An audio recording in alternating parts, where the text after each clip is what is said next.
question. How is your day going so far at the Nest Climate Campus? All right. Seems like we're getting a little bit of an afternoon lull, so we'll try and keep it spicy for you. I'm Dylan Siegler. I lead corporate sustainability at GreenBiz Group, and we're really, really excited to be here with this stellar panel of expert leaders in circularity from big corporates. And I'm going to give them each a chance to introduce themselves in a moment. I want to do a little bit of framing before we get started. The first thing I will say is everyone on this stage, and probably a lot of you in the audience, are focused on transforming this larger system. We're not just trying to recycle something here and there. We're not just trying to deal with end-of-life issues anymore. We're really looking at the system as a whole. And the problem is that our consumers, our customer bases, are not necessarily keeping up. So while many consumers, there was a Shelton Group EcoPulse survey that came out recently that confirmed this, many consumers are really familiar with and excited about recyclable content. And so I think it was something like 71% of consumers know that recyclable is good. And at the same time, 30% of consumers just don't really know what the circular economy is. They associate, 60% of consumers associate recyclable with companies that are good, and 60%, sorry, I'm getting all of my statistics mixed up. 60% of consumers associate recyclable content with a good company. They believe that those two things are aligned. 30% think that circular economy indicates a good company. And so we've got this gap. We need to transform the system while also bringing along our customers and our consumers. And we're not really doing that great a job yet. So what we want to get to today is a lot of the issues associated with transformation, from collaboration to innovation. What are the challenges and opportunities that come along with those? And then we'll get a little bit into what happens when you try and actually bring that transformation to your customers. So without further ado, I will have our panel introduce themselves, and I'll start with Rachel down at the end. Hi, I'm Rachel Schneider. I'm the VP of Sustainability and EHS for Molson Coors Beverage Company. You probably know us better by things like Miller Lite, Coors Light, Miller High Life, Vizzy Hard Seltzer, Simply Spiked, all of those types of goodies. We have 11 breweries across the United States and Canada, including the second largest brewery in the world, which is the Coors Brewery in Golden, Colorado. So I'm very happy to be here today, talk about good, yummy, tasty things that come in glass and aluminum. Hi, everybody. I'm Al Iannuzzi. I lead sustainability for the Estee Lauder companies. We're headquartered here in New York City. And you might think of the Estee Lauder brand. You probably have seen that. But we also have a bunch of other brands, too, that are well-known, like Clinique and MAC Cosmetics, La Mer, Bobbi Brown, Smashbox, Bumble and Bumble. Some more sustainable leading brands, such as Aveda and Origins. So we're a portfolio of roughly 25 prestige beauty brands. Hi, everybody. Good afternoon. My name's Alpa Sutaria, and I work with WestRock. We're not probably as well known as Molson Coors or Estee Lauder, but we probably touch all of you every single day. We're one of the world's largest paper and packaging companies, and so we make everything from corrugated boxes that you might be receiving your e-commerce shipments or mailers, through to the packaging that Molson Coors and Estee Lauder and many other CPG companies, food, healthcare, you name it, are using. So packaging is, really what we do, and we've been working on circularity for a long time. I'm so excited. We're going to get started with a little bit of a panel discussion here, and we do want to save time for audience Q&A. So I think at some point there will be a QR code that will show up on that screen, and you'll be able to put your questions into Slido. And so I'm going to save the last like 20 minutes for that. So definitely, if you have questions as we're talking, please add those, and we'll make sure to answer as many as we have time for. So let's dive right in. I'm going to start with challenges, and Al, I want to direct this first question to you. Estee Lauder brands appeal to a wide variety of consumers. Many of them are interested in luxury look and feel. Mm-hmm. What kind of challenges has that created for Estee Lauder as you approach circularity in your products? Yeah, so our company is a prestige beauty company, and when somebody buys our product, they expect to get something that looks elegant and is prestigious, and you can't sell them packaging that's grayish or looks granola-like.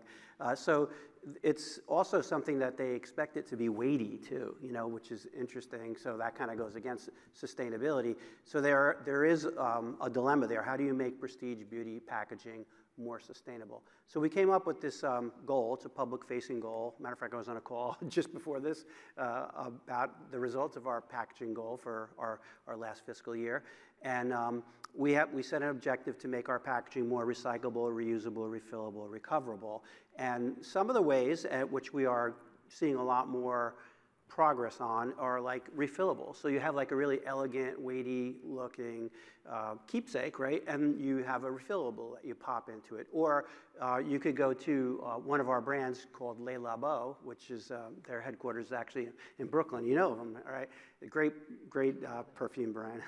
And you could go there, and they actually will fill the perfume bottle in front of you. And when it's empty, you bring the bottle back into Le Labo, and they'll refill it for you. So, and at a discount too. There's a substantial. I think don't hold me to this. 30%, I think. Somebody will say, "I heard." Yeah, it was 30%. But there is, so it's an incentive to recycle your packaging. So it is not an easy thing to do, but it is something that we're trying to tackle, and we have to tackle. Rachel, I'm sure that the challenges in the beer industry are quite different.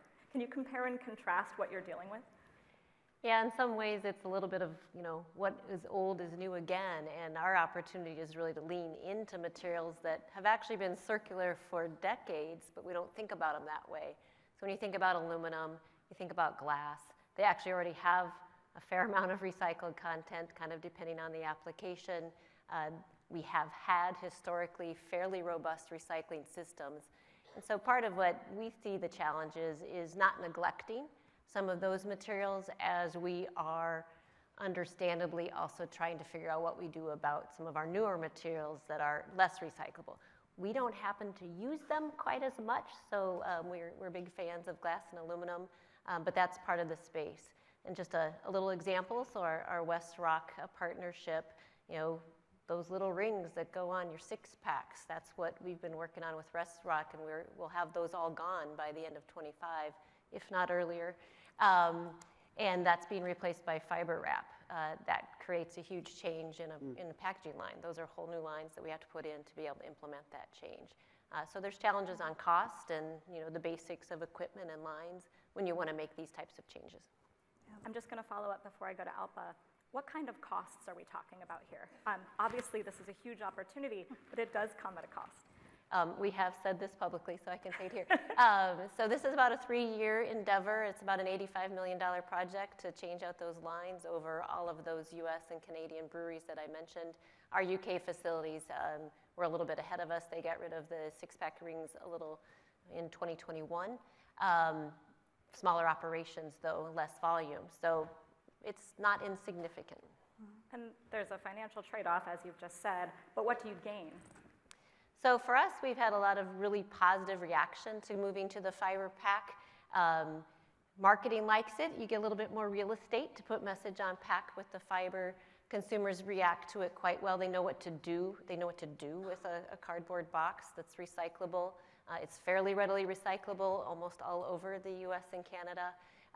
And there's been a lot of negative association with plastic generally, and then in particular with those six-pack rings. I think you can all see the picture in your mind of the wildlife that's strangled in those things. So everybody was learning how to cut them, all that good stuff. Like, let's just get rid of it. So that has been positive. I think what's been interesting internally is it's also been an opportunity to sort of talk about trade-offs even in the sustainability space. I took it as a great victory when someone asked me, like, well, what's the greenhouse gas emissions impact of switching from those plastic rings to the fiberboard? And so people are starting to understand that all these things have different trade-offs, and we have to decide what's the right thing for us to do, what's the strategy that matters. We think it's important for us to be out of plastic. It's also, very consistent with our DNA as a beverage company to really lean into the glass and aluminum. Alpa, WestRock deals with a different kind of customer. What kind of challenges do you hear about, and what does WestRock do to try and mitigate those challenges?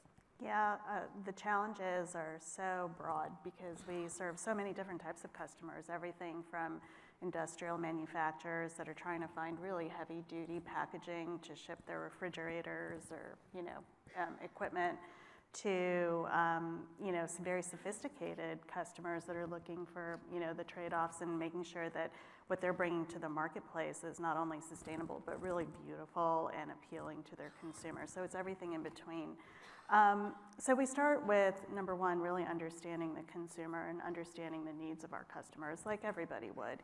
And what we find is, there are a couple of, very kind of basic principles in that. One is consumers want to feel good about what they're buying, and they want to make sure that what they're buying works for them. So we do a lot of work in innovation and design to really meet that mark, right? So the packaging is functional, the brand owners get a chance to use the real estate to really put their messages out there, and then partnering with our customers to make sure that we can say really important things about the sustainability of not only the packaging, but also what's inside the package. And then all the way downstream through the value chain. So it's how we run our operations and making sure that they're as sustainable as they can be, which means that, in the trickle effect of being in somebody else's scope 3 emissions and, their environmental footprint, we can help our customers. And then, of course, all the way back to where we procure our raw materials. We're a paper-based company, and so sustainable forestry is super, super important to us, working with, thousands of landowners. Wherever we procure our raw materials is super important. So managing kind of really the whole value chain is kind of how we think about it, and that's how we're actually delivering value. Alpa, I'm going to stay with you. You also head up corporate strategy, and so I'm curious how you keep your eye on the prize when it comes to transforming the larger system and WestRock's place in that. Yeah. It's actually a fantastic opportunity for our company, but for me personally, it's really kind of bringing together the purpose of what we do as an organization. Our purpose statement is literally innovate boldly, package sustainably. And so it's part and parcel of who we are as a company, but that means that we've got to make business decisions and think about our future and the growth that our company is going to have based on those principles. So it's about making investment trade-offs, determining where we want to innovate and how we want to innovate, and how that delivers value for the consumers and our customers. So that's really the intersection, I would say, of corporate strategy and sustainability. Really comes down to every day, the decisions that we make. And I want to bring that same question down the line. Maybe, Rachel, I'll go to you. I'm curious, when it comes to being a part of a system and being a part of transforming that system, not getting caught in the weeds of just constantly looking at what your post-consumer recycled something of your something is. How do you do that at Molson Coors? Well, I like to think about it as the fun of being in these roles, that you really have to have that sort of long-term, forward-thinking, where are we going view, the strategy in mind, and understand where the details matter and how having to go deeper sometimes is really critical to being able to implement that strategy that you want to have. So I choose to say that this is a space, those of us that live in it, where you've really got to be able to do both, and you got to be able to do it pretty quickly. But yes, I try not to get too far down into the weeds, really set the principles, let the teams really do the deep work. But when we talk about collaborations or we think about legislation that's designed to improve recycling, calling something a bottle bill, for example, might mean something very different in the state of Iowa than it does in the state of Oregon, and those details will make a big difference on how much secondary material can come in, whether it's glass cullet or aluminum cans that are then going to smelters to be turned into can sheet. The details will matter for some of these key infrastructure changes we need to see happen over the next decade or two. And Al, I'm curious from your perspective, sometimes at Estee Lauder, you're literally dealing with tiny things. I use Le Labo perfume. My Santal 33 is my happy place. And so these are tiny, tiny things in a larger system that we're trying to transform that has impacts across decarbonizing our entire economy. So what does Estee Lauder do not to get stuck in the tiny scale? Yeah. Well, we're fortunate that we have what we call Lauder family values, right? And the Lauder family is still involved in running the business too. The chief executive is William Lauder. Jane Lauder she's the executive vice president, leads our marketing and IT systems. So we have something they call patient capital. So it's been around since the 1940s, woman-founded company. One of the ways from a sustainability perspective and how we stay keeping the needle moving in the right direction and the big picture is we set external-facing sustainability goals. We also have internal-facing goals, too, that it's all to keep us going. I mean, in business, management, scorecards and dashboards, they're really useful tools to move things forward. And so we set goals, we figure out how much it's going to cost us to do it, and then we go after it, and we report on it on a quarterly basis up to top management. And that's how we kind of keep our eye on it. And it was just on this call that I mentioned earlier, we were talking about those things, and are we going to hit our 2025 packaging goals, for example? And it was a discussion with the top layers of our management. We're actually in that meeting asking those type of questions. Alpa, I'm going to come back to you as we shift over to talk a little bit about customer-facing communication. And your customers are, of course, not consumers, but they are also consumers themselves as they live in communities and they have families and they are people who buy things. I'm curious about WestRock's decision to really lead with sustainability. If you go to the WestRock website, which you all should do, but not right this minute, sustainability is front and center. And so what was behind the decision to bring that as your customer-facing message? Yeah, I think it's a great question. I think it's the reason why you're all here today. Sustainability is unlike anything I've ever seen in my career. I feel like this is the perfect intersection of what everyday people want, what companies want, what is right for all of our businesses, and it's happening all around us. I think at WestRock we realized quite a while ago, not only were we kind of quietly sustainable just because that was the nature of our business, but it was becoming an important differentiator in terms of the value that we create. So we really felt like it was the right time to double down on that and ultimately make it, not only, part of the way we operate and do that every day, but how do we really lean into that and then drive a change at scale? One of the things I like to kind of point out is packaging touches all of us every single day. And you make those small changes in what that can do, it has tremendous benefits. And it seems like small things, right? But, chips make chunks. And so when we are changing out the can collar solution or replacing shrink wrap, which we can now do with amazing recyclable paper, all of a sudden that really adds up and makes a huge difference. Rachel, from your perspective, how do you go about educating your customer base? Like, does Molson Coors assume that the customer is going to notice and care about something like the switch to fiber? So I think it's twofold.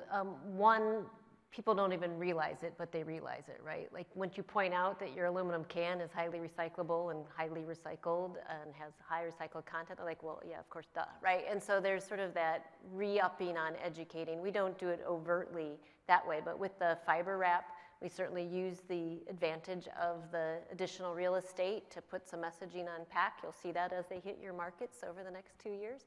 and beyond. And we've also started implementing the how to recycle labeling on all of our primary and secondary packaging. So as those cycle through the graphics changes over the next couple of years, those will eventually be on all of the brands as well. And Al, from Este's perspective, as you're rolling out these very high-end look and feel, very tactile, really exciting reuse options, how do you kind of walk the tightrope of not confusing the brand with maybe a competitor brand that might be leading more heavily with a craft paper package and an eco message right there in bold print? Yeah, so all of our brands, to some degree, speak about sustainability on their websites.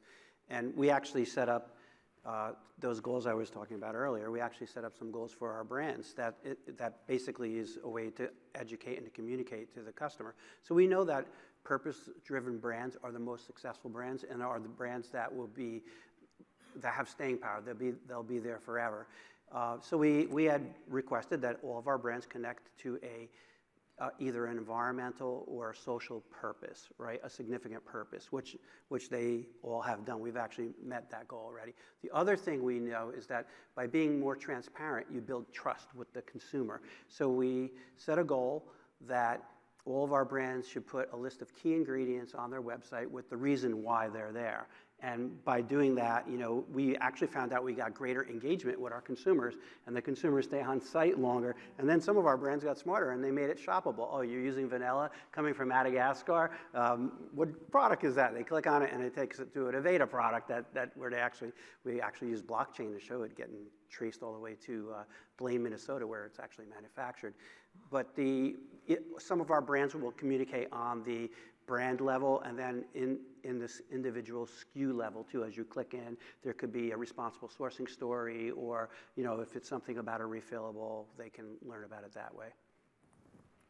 I'm going to move over to audience questions. We never got the QR code, but it seems that some of you. Oh, it's up there? Yeah. Oh, it's in the other corner. It's on the other side. Can't see it.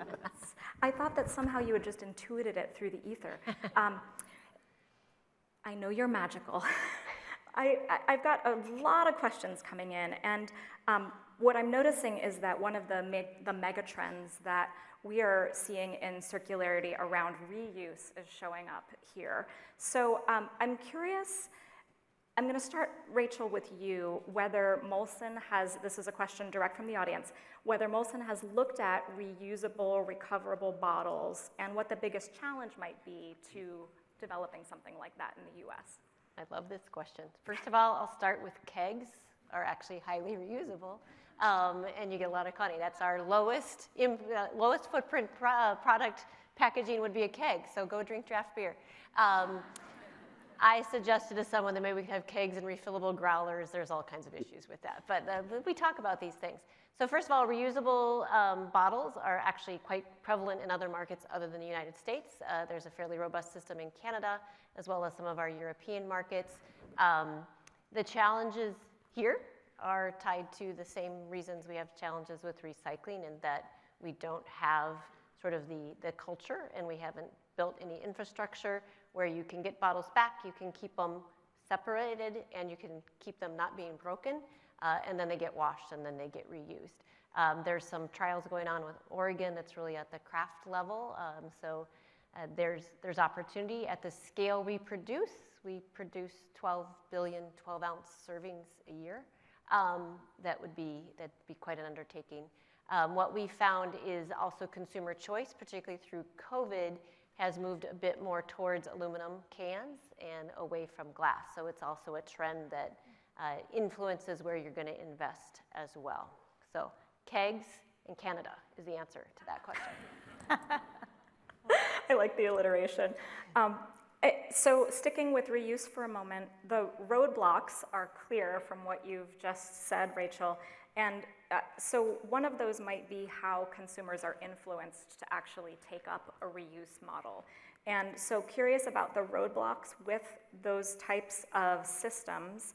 And particularly, Do they always need to be incentivized financially? So Al, you've got, potentially, I think he said a 95% discount Yeah, if you that's bring what I back your heard. bottle. Yeah. Only for you.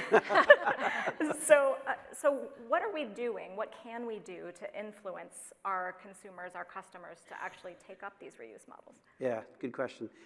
So I'm actually pretty amazed. Like when I came, I've been 5 years now at Estee Lauder. When I came, I found out that there was a really great circular economy initiative that was in place, that's been in place for over 30 years with our MAC Cosmetics program. It's called Back to MAC. And you actually, the compacts and things like that that are not curbside recyclable, you can bring them back to the store and you can get an incentive to buy a new product, right? So that's one of the ways to do it, is to encourage that way. And we've also partnered with like department stores with take back initiatives like that as well.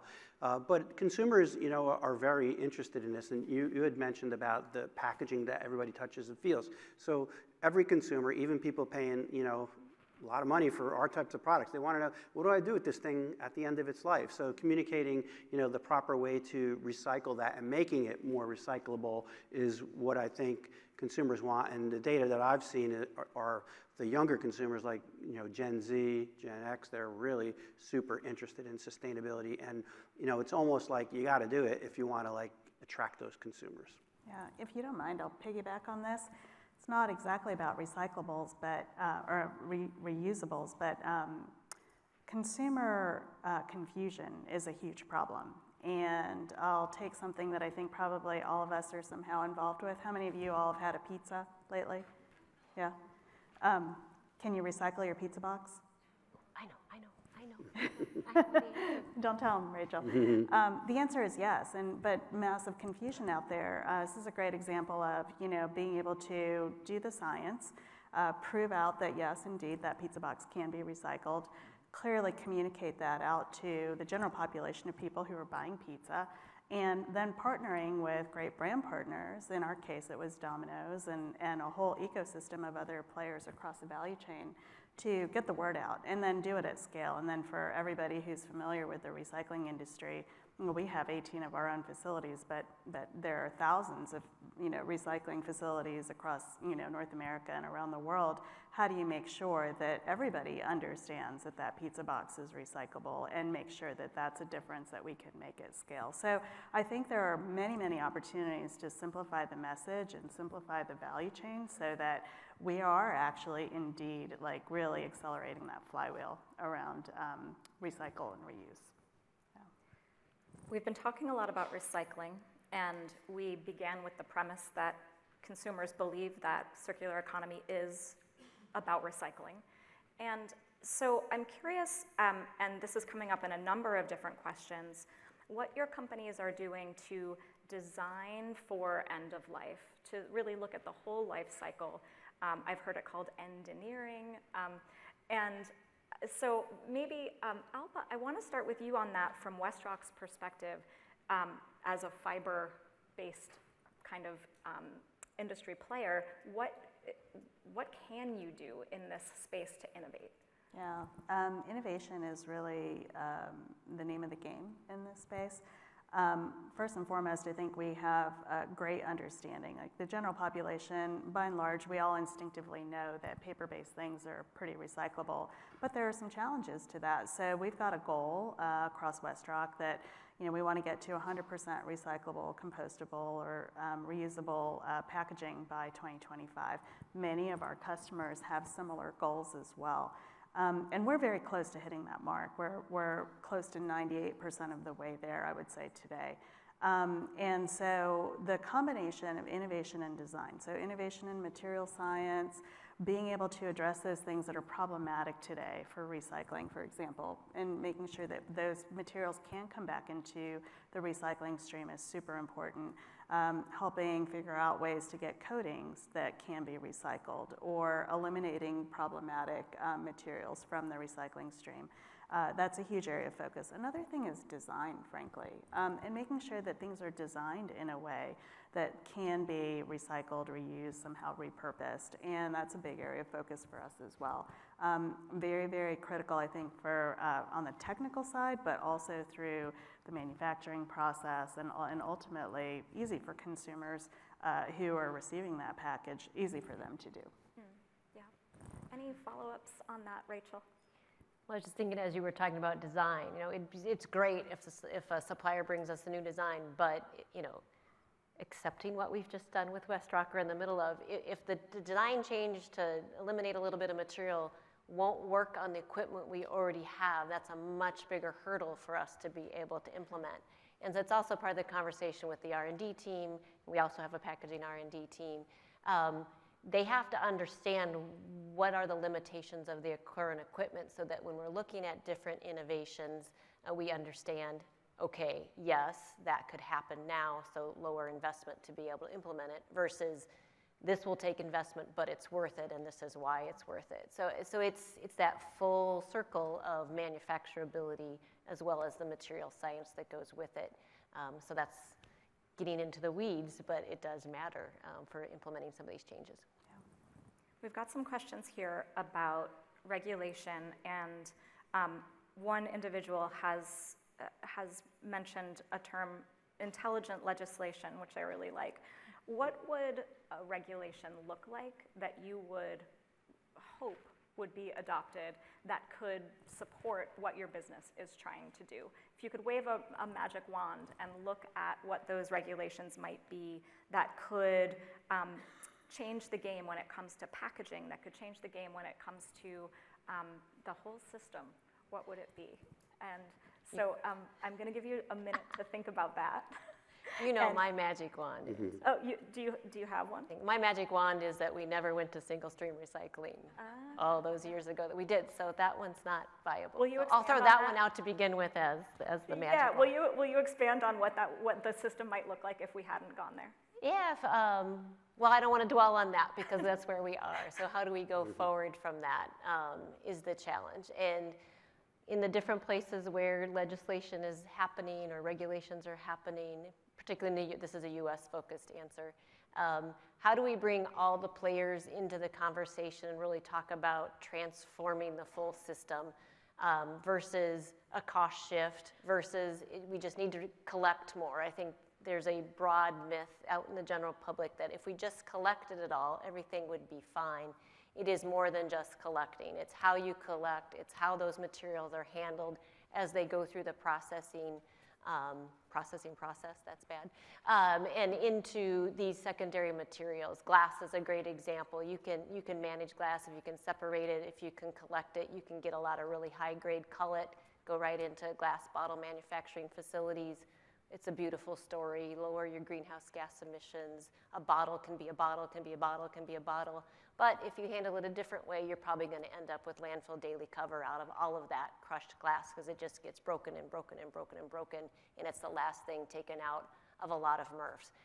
So to me, it's that how do you bring the full system together to really think differently, and that's difficult because we all have our own stressors, our own objectives of what we're trying to accomplish. We have different levels of trust and ability to be transparent and vulnerable with each other. That's really what we have to break through. Al, what do you think? What is your magic wand in terms of regulation? I mean, there are some pretty, I guess you could say, smart regulation in Europe where they have very high levels of curbside recycling. You're required to make your packaging recyclable. You're required to have post-consumer recycled content in the packaging. So similar type of legislation here would probably be good. We have very low curbside recycling in the United States, like 30%, I say, so maybe a little higher than 30%. Some states are better than others. And I think the requirement for the use of post-consumer recycled content will build the market up so that there will be more of a need for the post-consumer materials, and therefore you're getting that circular economy going, right? Things are getting curbside picked up, things are going to recycling centers, and they're going back into products or packaging. Alpa, we have a number of questions in here for you around how WestRock looks at sustainable forestry. What's the source material that you're using? What is your typical recycled percentage? There's a lot. A whole lot. Here. So can you just give us Yeah. a quick overview about your view on sustainable forestry? Well, first of all, sustainable forestry is part and parcel of who we are, right? There wouldn't be a WestRock if we didn't think about the source of the paper that we make and ultimately turn into packaging. And it's been a part of our legacy for, ever since WestRock and its predecessors has been around for, well, coming up on 100 years. Sustainable forestry is in my mind, it's all about working with all of the tree farmers that are out there, making sure that they're adopting sustainable forestry practices, reforesting, and making sure that we're in a forest positive environment, wherever that is. We source our paper, our trees that we use to make our paper across North America, and then we also have forest lands in Brazil. And in a very sustainable part of Brazil, I might add. And all of those we make sure are managed in very certifiable, sustainable ways. So we work with third-party certifications, organizations, SFI, PEFC, American Tree Farm System, a number of others globally and in North America to make sure that that occurs. And then in terms of recycling and making sure that we're using the right balance, like many other materials, the reality is this is a bio-based material and it does break down over time. So we recycle a very large amount. We use probably, I would say, somewhere in the neighborhood of about 35% recycled material across our system. We actually, as I mentioned before, collect and recycle our own. Somewhere in the neighborhood of about 8 million tons of recycled material comes through our system every year, and we reuse about 5.5 million tons of that in our own packaging. So we're very proud of that, and it's a very important part of our system. But you've got to balance the virgin fiber, as we call it, that comes into our system with that recycled content because the material does break down over time. Similar to plastics for those of you who are in the plastics industry as well. So that's an important consideration. And then ultimately, we want to make sure that that entire life cycle is there and operating, very regularly. And that's where I would say the paper industry has done a really nice job over, decades, really establishing the demand where you need to have that demand to use that recycled material, managing the ecosystem so that we have the sustainable forest lands that are being regenerated, and, every other aspect in between. Thank you. Al, a question for you from the crowd is, are there any initiatives that Estee Lauder is working on to reduce consumption, potentially while maintaining your customer base? That's a good one. Well, I mean, the refills is an example of that. I mean, we're selling products, right? And we want people to use our products. Women have been using makeup forever, right? It's not going to go away. I had a similar question asked me once before, like, oh, the best thing to do is not sell any of your products. But the products are always in demand and always going to be there. The best thing that we can do is to make those products in the most sustainable way we possibly can. And sustainability is a journey, right? There's always a way for us to get better, and that's what we're committed to doing. We have only a couple of minutes left. It's gone so fast. I want to conclude by asking each of our esteemed panelists to give us a sense of what you envision as the future for your company's embrace of circularity and what you'll do to continue to transform. And so I'm looking right at Rachel. So I'm curious, how do you see the future, the near future for circularity when it comes to Molson Coors? So in the near future, I think it is a lot of focus on the system and the infrastructure, and that some of that is consumer facing, that's policy, that's legislative and governmental interaction to really make the United States a lot better than it is currently. sort of farther out from that, I think, is also broadening these concepts beyond just our primary and secondary packaging, but what are all the other materials we use, what are the other impacts that we have as a company, and where are our biggest levers where we can make a difference. You might know that barley is fairly essential for making beer, so we similar to what Alpa was talking about, we work very closely with our farmers. We've had a program in place for over 75 years that's fairly unique, in that we do direct contract with our barley farmers. And so we're looking at, what does barley have to be 30 years from now? What's going to happen in the Mountain West? What is the livelihood for the farmers that use barley as a cover crop for other higher profit commodity crops right now? So that longer term full system piece, I think, whether it's packaging, whether it's other materials that we source and use, bringing this type of thinking of the whole system is really what I see over the next decades. Al, how about you? Yeah, so we want to continue to move away from materials that are not readily recyclable. So we set objectives to remove single-use disposable plastics, for example. Also, we want to move away from virgin petroleum plastics, and we set an objective to move more towards use of post-consumer recycled content or bio-based plastics. So I see more of that type of thinking and increasing the amount of PCR that we're using and increasing refills over the short term, and just continuing to make greater and greater strides in those areas. Alpa? Yeah, I think for us it's a continuation of what we've been doing, continuing to partner with our customers and innovating and finding those small and big ways to, meet their objectives, which are really our objectives. Eliminating the single-use plastics, the hard-to-recycle materials, really innovating to reduce overall, material use, whether it's through that combination of primary, secondary packaging, helping them reduce waste in their whole value chain through a lot of the things that we're doing. So I would say we're just going to continue to accelerate that work. We're going to have to leave it there. Thank you so much. Let's have a round of applause.